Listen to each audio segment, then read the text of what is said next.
السلام علیکم ناظرین، آپ دیکھ رہے ہیں لٹریچر اینڈ ہسٹری اور میں ہوں آپ کا میزبان عزیر عابد۔ ناظرین، مغل سلطنت کے عروج و زوال کی یہ کہانی جاری ہے۔ آج اس 5ویں قسط میں ہم آپ کو بتائیں گے، آپ کو سنائیں گے جہانگیر کے دور حکومت کی کہانی۔ جہانگیر جو کہ نور الدین جہانگیر کے نام سے مشہور ہے، وہ اکبر کا بیٹا تھا اور اکبر کی وفات کے بعد 27 اکتوبر 1605 کو جہانگیر کو شہنشاہ ہند بنا دیا گیا۔ جہانگیر کا جنم 1529 میں ہوا تھا اور وفات 1627 میں ہوئی۔ اکبر نے چاہا تھا کہ اس کی وفات کے بعد اس کے پوتے یعنی جہانگیر کے بیٹے خسرو کو تخت نشین بنایا جائے، کیونکہ خسرو ہی اکبر کا فکری وارث تھا۔ اکبر جو کہ سیکولر روایات کا حامی تھا اور کسی بھی قسم کا مذہبی تعصب اپنی دل میں نہ رکھتا تھا، خسرو بھی وہی خیالات رکھتا تھا اور بنیادی طور پر ایک سیکولر ذہن تھا۔ لیکن جہانگیر مذہبی تعصب پرستی کا حامی تھا اور مذہبی انتہا پسند تھا۔ اس لیے اکبر کا خیال تھا کہ اس کی وفات کے بعد اس کے پوتے خسرو کو تخت نشین بنایا جائے، بادشاہ بنایا جائے۔ لیکن اکبر کی وفات کے بعد ایسا نہ ہو سکا اور ریاستی جو اسٹیبلشمنٹ تھی اس کی مرضی سے جہانگیر کو تخت نشین بنایا گیا، جہانگیر کو شہنشاہ ہند بنایا گیا 27 اکتوبر 1605 کو۔ اس وقت بغاوت ہوئی اور کچھ لوگوں کا خیال تھا کہ خسرو کو تخت نشین بنایا جائے، اس لیے جب اکبر کی وفات ہوئی تو تخت پر جھگڑا ہوا، دنگا فساد ہوا اور ایک بغاوت ہوئی۔ اس بغاوت کو کچل دیا گیا اور نوکر شاہی کے بہت سارے لوگوں کو مار دیا گیا۔ خود جہانگیر نے اپنے ہی بیٹے خسرو کو قید کر دیا اور کچھ عرصے کے بعد قید میں خسرو کی وفات ہو گئی۔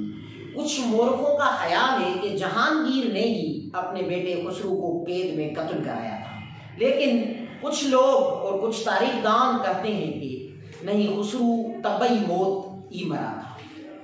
بہرحال یہ جو روایت ہے یہ مغلوں میں بہت ہی پرانی تھی۔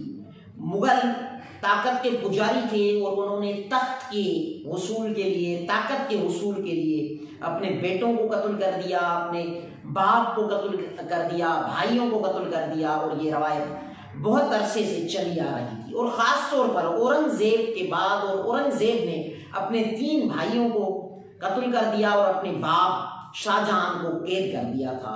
یہ روایت طاقت کے حصول کے لیے جو تھی کسی حد تک بھی جانے کی، یہ مغلوں میں اورنگزیب کے بعد زور پکڑ گئی اور بہت تیز ہو گئی۔ لیکن اورنگزیب سے پہلے بھی ایسے واقعات ہوئے تھے۔ مثلا ہمایوں نے اپنے بھائی ہندل کی دونوں آنکھیں نکالی تھی اور جہانگیر نے اپنے بیٹے خسرو کو قتل کیا تھا۔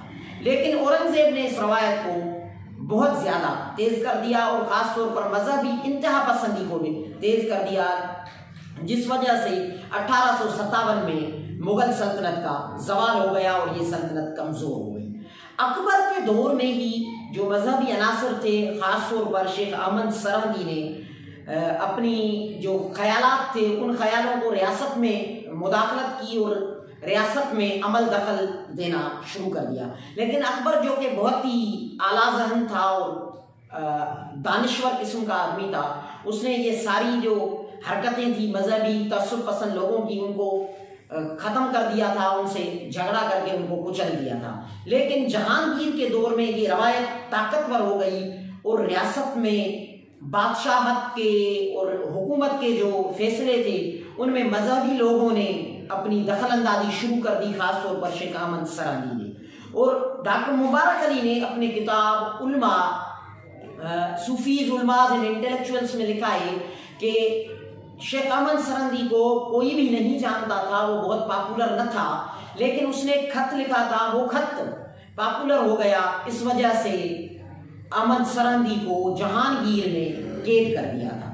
لیکن کچھ تاریخ دان یہ بھی کہتے ہیں کہ جہانگیر کی حکومت میں کچھ شیعہ لوگ تھے، ان کے کہنے پہ جہانگیر نے شیخ احمد سرہندی کو قید میں ڈال دیا تھا۔